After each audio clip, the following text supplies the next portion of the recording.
আপনি থাকছেন sir, voter তালিকায় আপনার নাম থাকবে কি থাকবে না, নাম বাদ যাবে নাকি আপনার চিন্তা আরও বাড়বে, সমস্ত প্রশ্নের উত্তর দেবে নির্বাচন কমিশন।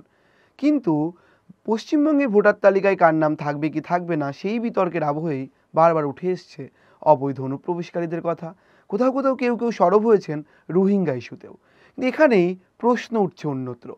এক বাংলা দৈনিক সংবাদ প্রতিবেদন অনুযায়ী জানা যাচ্ছে যে এই মুহূর্তে যে তথ্য পাওয়া যাচ্ছে তাতে সংখ্যালঘু অধ্যুষিত এলাকায় নাকি সবচেয়ে বেশি এনুমারেশন ফর্ম জমা পড়েছে। অর্থাৎ ফর্ম জমা দেওয়ার ক্ষেত্রে এগিয়ে গ্রামগঞ্জের সংখ্যালঘু অধ্যুষিত এলাকায়। কি বলা হচ্ছে এই প্রতিবেদনে? বলা হচ্ছে কোচবিহার, রায়গঞ্জ, বসিরহাটের মতো লোকসভা কেন্দ্রে যে ফর্ম জমা দেওয়ার হার তা প্রায় 90% আশেপাশে।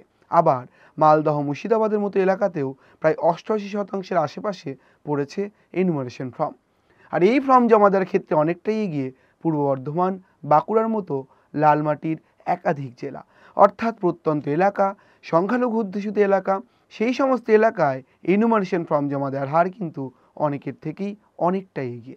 এখানেই কেউ কেউ প্রশ্ন তুলছেন, তারা বলছেন তাহলে সংখ্যালঘু অধ্যুষিত এলাকায় যদি এই পরিমাণে ফর্ম জমা পড়ে তাহলে পশ্চিমবঙ্গে অবৈধ অনুপ্রবেশকারী বা অবৈধ ভোটার ঠিক কতটা রয়েছে তা নিয়েও প্রশ্ন তুলছেন তারা। ফলো করুন সংবাদ প্রতিদিন ডিজিটাল।